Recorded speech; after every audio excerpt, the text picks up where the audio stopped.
We may have just gotten our first hint as to what the Red Sox could be planning this offseason.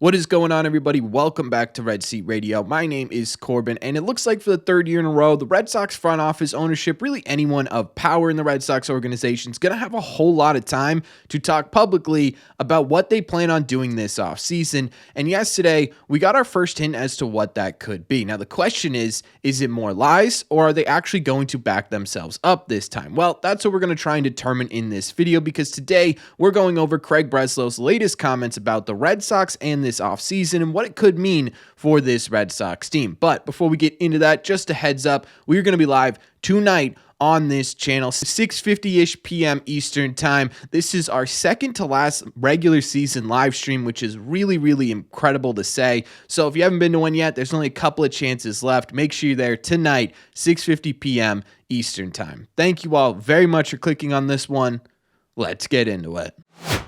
Okay, so for those of you who may not know what I'm referring to, yesterday Alex Spear did an interview with Craig Breslow, just simply going over the 2024 season, what he thinks of the overall team itself, and what that could mean for the 2025 offseason. There's some really interesting quotes in here, so we're going to try and break these down one by one, starting with this first one here that goes over the system itself, saying, quote, "The state of the build is strong. The position players that we thought had the potential to impact our major league team this year and in the near future are doing that, or have increased or confirmed our confidence in their ability to do that." And that's sort of the big thing of this season. The big thing that the Red Sox can hang their hat on is that the development of their young players has been really impressive. Despite their overall record, guys this season have really emerged as true pieces for the next contending team. Jarren Duran is having a historically good season. He's one of the best players in baseball. Ceddanne Rafaela has emerged as one of the best utility players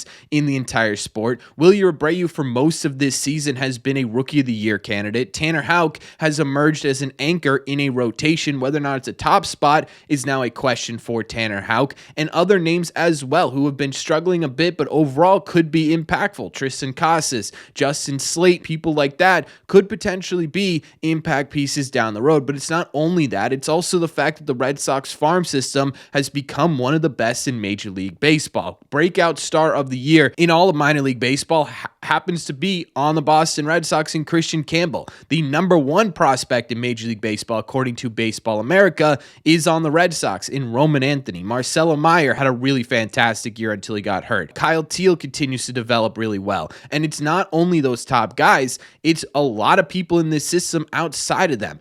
Trace Meidroth has really made a name for himself this season. Mikey Romero has resurged this season, and people are making a name for themselves as well in this system. Franklin Arias, Joe Snixton Garcia, his brother, Johan Fran Garcia, guys like that, Yoel Cespedes have all emerged as legitimate names to watch in this Red Sox system. There's a lot to be excited about going forward for the Boston Red Sox, and it's clear to us, and it's clear to this front office. But Craig Breslow doesn't believe his work is done there, because the next quote I want to talk about is what he wants to do with this system going forward, saying, quote, "Obviously, our system is still unbalanced towards position players. I think the building blocks are there. We're going to have to continue to push on developing pitching. I think we were intentional with the draft." Alex Spear points out that a whole lot of their draft picks were starting pitching or pitching prospects in general. "We'll be intentional. We will be aggressive with respect to development in the offseason, pushing the build out of raw stuff." The reason I wanted to include this in here is because it kind of sounds like Craig Breslow isn't done. And that's a good thing. It means that he's going to continue to develop on the system that has really sort of emerged as one of the better ones in the entire sport, and try and make it a more complete and round system, which we're starting to see the beginning of. In this article, they point out guys like Luis Paredes, who was on Baseball America's top 100 prospects until he got injured. David Sandlin has taken a major step forward. Richard Fitz is producing at the big league level. So are guys like Penrod and Luis Guerrero. You're seeing improvements in this pitching pipeline. pipeline. But the point of Craig Breslow's quote here is that he wants it to be more. And the reason I really bring this up is because a thought popped into my head while I was reading this article, specifically from this quote. And that is that for the most part, we've been looking at this offseason saying, the Red Sox have a whole lot of really great positional talent. Who are they going to trade that for to get major league pitching talent? Who are they going to go get?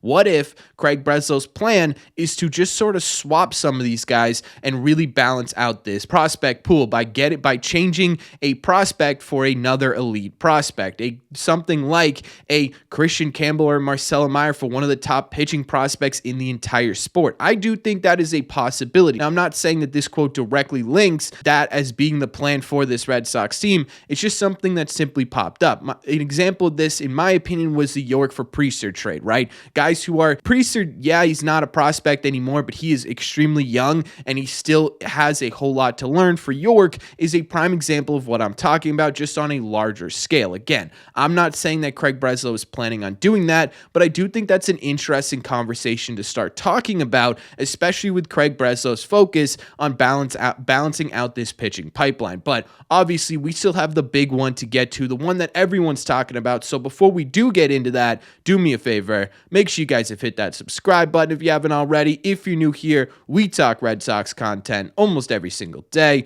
Also, make sure you guys have hit the like button on this video as well. Helps these videos out a ton, and it's the best way to let me know you're enjoying the content. Thank you all very much for taking a second and doing so. Let's get into the quote everyone's talking about.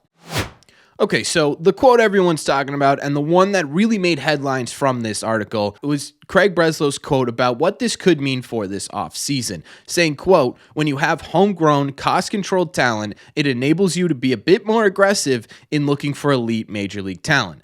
That's the money quote, folks, because at this point, I simply do not know how you look at this Red Sox team and what it could potentially look like in 2025 before you make any moves and say, yeah, I don't think we have enough homegrown talent yet to really invest in high caliber players. I mean, just taking a look at what the potential position player could look like in 2025. You're talking about Duran in the outfield, Abreu in the outfield, Cedon in the outfield, a Roman Anthony possibly in the outfield. On the infield, you've got Casas at first base, one of Campbell or Grissom at second base, Story at shortstop, Rafi at third base, and then one of Teal or Wong at the catching position. You're talking about essentially every single player on this diamond going into next season as a homegrown player outside of Trevor Story, who you signed to a contract, and Wilyer Abreu, who you got in a trade and then developed in your own system. And even on the bench, you're talking about guys like Sogard, David Hamilton,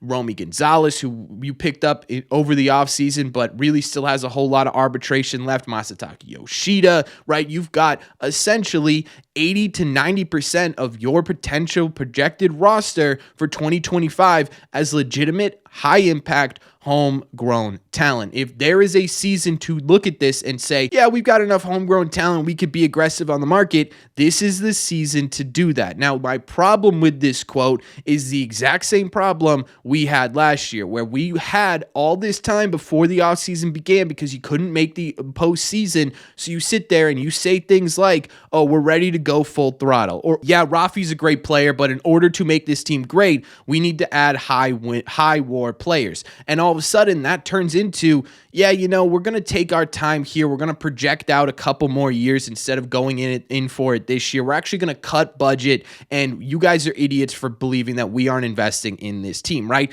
That's kind of how the last offseason went. So quotes like this to me right now are a bit broken. They're a bit broken when it comes to their reception amongst the fan base because they're not really backed up by anything. People will argue that there was investment in this team last year, and there was investment in this team, but it wasn't to the level that we as fans expect an investment to be. We as fans for the last couple of years have understood the talent of the homegrown core of this roster and have said, hey, a little bit of a push here can put these guys in a really good spot. And that is none truer than this offseason, because you're looking at this team right now and they're better than they've been over the last couple of years. And they are more poised to be more competitive next year than they've been over these last couple of years and to get them into competitiveness, to get them into competition, to be a legitimate contender for the 2025 season, you don't have to do a whole lot. It's shoring up a couple of different things and calling it a day and allowing these young kids to really carry you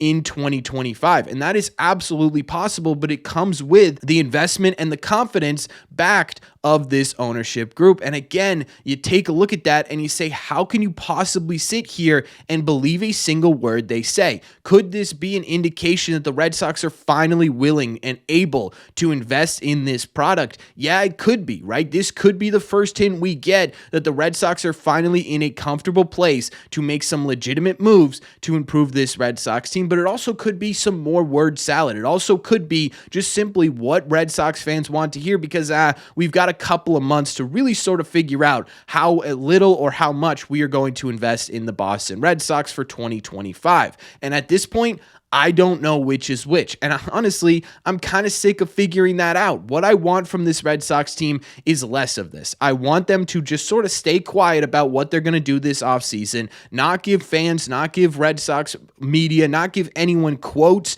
not give anyone hope, and just do it. Just go out there and put your money where your mouth is, put pen to paper, and bring in some players who are legitimate impact pieces who are going to take this team from, man, this is a scrappy young group, to holy cow, this could be a World Series contender, because again, it's just simply not that difficult. Overall, taking a look at these comments, I agree with Breslow on all of these quotes. I think this season, despite the fact that they aren't a postseason team, they've exceeded all expectations. Everyone is now disappointed with how the season ends, but looking back at day one, they were projected to be one of the worst teams in Major League Baseball.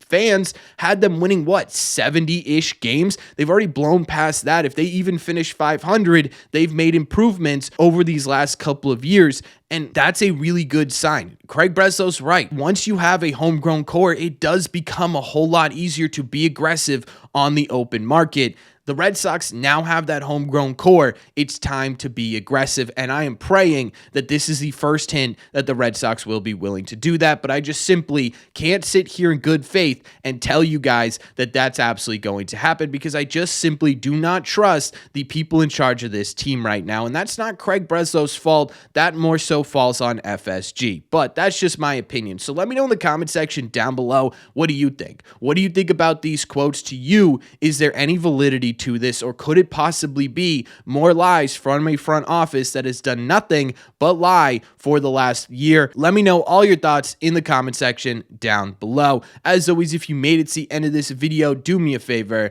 make sure you guys have hit that subscribe button if you haven't already. If you're new here, we talk Red Sox content almost every single day. Also, make sure you guys have hit the like button on this video as well. Helps these videos out a ton. It's the best way to let me know you're enjoying the content. Don't forget, live tonight, 6:50 p.m. Eastern time. Only a couple of these left, so I hope to see you all there. Thank you all very much for clicking on this one, and I will see you in the red seats.